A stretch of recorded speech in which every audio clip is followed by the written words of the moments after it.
راجا بھیس بدل کر کے آیا دیکھنے کے لیے کہ انسانیت کس کے پاس ہے، ان کے پاس ہے یا ان کے پاس۔ بھیس بدل کر کے خانقاہ میں جب آیا تو روٹی تقسیم ہو رہی تھی، خانقاہ والے نے دھکا دے دیا اور کوئی وقت نہیں ملتا، یہی وقت ہوتا ہے، خانقاہ سے نکال دیا۔ جب وہی راجا بھیس بدل کر کے آشرم میں آیا، اور یہ وہ تاریخ میں آپ کے سامنے رکھنے کے لیے جا رہا ہوں جس دور میں مسلمانوں کے ہاتھ سے حکومت چلی گئی۔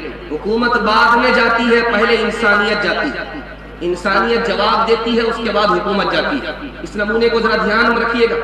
خانقاہ سے دھکا دے دیا گیا، خانقاہ سے باہر نکال دیا گیا، اجنبی کو بھوکے کو کھانا نہیں کھلایا گیا، مہمان نوازی نہیں کی گئی۔ اس قوم میں جس نے مہمان نوازی کو نبی کی سنت قرار دیا ہے، اس نے مہمان کو باہر نکالا، جان نہ پہچان تم کہاں کے مہمان، باہر نکال دیا۔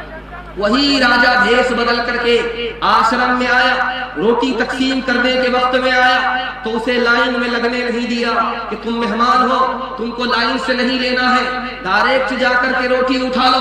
سب کے حصے میں ایک روٹی ہے لیکن اس کے حصے میں 2 روٹی آئی۔ وہ تعجب سے پوچھنے لگا لائن میں تم نے نہیں دیا، تم مہمان ہو اس لیے تم کو لائن کی زحمت نہیں دی۔ کہا کہ 2 روٹی کیوں دیا، سب کو 1 روٹی؟ تو کہا 1 روٹی میں تو ایک کتے کا بھی حصہ نکلتا ہے، تم تو انسان ہو پھر مہمان ہو اس لیے تمہیں ڈبل روٹی دی گئی ہے۔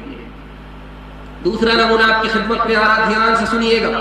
ابھی ایک لڑکا، ایک جوان پیدل حج کرنے کے لیے نکلا، مسلمانوں نے طوفان کھڑا کر دیا، یہ ریاکار ہے، یہ بدکار ہے، یہ غلط ہے، یہ غلط قدم اٹھا رہا، اس کا حج قبول نہیں ہوگا، یہ مکار ہے، ریاکار ہے۔ اپنوں کی طرف سے تانا سننا پڑا اس جوان کو، لیکن یہ مالداروں کے لیے تماچا تھا کہ جو جوان پیدل حج کر رہا ہے، مالدار لوگ ہوائی جہاز سے بھی حج کرنے کے لیے تیار نہیں ہے۔ دل کی بات یہ ہے، حقیقت یہ ہے کہ اندر سے کعبے کی زیارت کی، کعبے کے طواف کی طلب ہی نہیں۔ انسان پیدل جا رہا، حج کرنے کے لیے مسلمان پیدل جا رہا، اور مورتی کا درشن کرنے کے لیے سر کے بل ایک غیر مسلم جا رہا۔ اس سے پوچھا گیا تم کو پیر نہیں ہے؟ کہا پیر ضرور ہے لیکن پیر سے نہیں جا رہا، سر کے بل جا رہا، اس لیے کہ میں نے اپنی جان اس مورتی کے حوالے کر دیا۔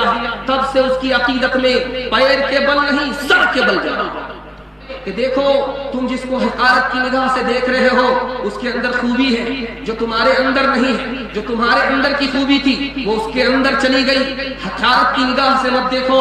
ایک برہمن تھا، اس کا سب کچھ لٹ گیا، دوست آ کر کے ملتا، خیریت تو ہے، کس حال میں ہو؟ وہ کہتا میں بہت اچھا ہوں، میں بہت اچھی حالت میں۔ کہا تم جھوٹ بولتے ہو، تم کل تک تو مالدار تھے، تمہاری حالت اچھی تھی، آج تو تم کہیں کے نہیں رہے، سب کچھ تمہارا لٹ گیا ہے۔ اس کا جواب سنیے، وہ دھرم کا کتنا پکا تھا، میرا جینو تو میرے پاس ہے، سب کچھ چلا گیا لیکن میرا دین اور دھرم ابھی باقی ہے، اس لیے سب کچھ باقی ہے۔ 2 مثال دے رہا ہوں، پیغام کو ختم کر رہا ہوں۔ مثنوی کتاب نبی الخسرو کی، دعا کیجیے اللہ ان کی قبر کو نور سے بھر دے۔ انہوں نے اس کتاب میں لکھا کہ 99 مسلمان سفر کر رہے تھے کشتی کے اوپر، ایک اس میں غیر مسلم تھا، کشتی بیچ مدھار میں آ کر کے ڈگمگانے لگی تو مسلمانوں نے تانا مارا، اسی غیر مسلم کی وجہ سے کشتی ڈوب رہی ہے۔ تو جو مسلمان سمجھدار تھا، عالم دین تھا، اس نے لوگوں کو منع کیا کہ دیکھو مصیبت سب کے لیے ہے، مصیبت کی گھڑی میں اپنے اپنے گناہ کا جائزہ لینا چاہیے، دوسرے کی طرف انگلی نہیں اٹھانی چاہیے۔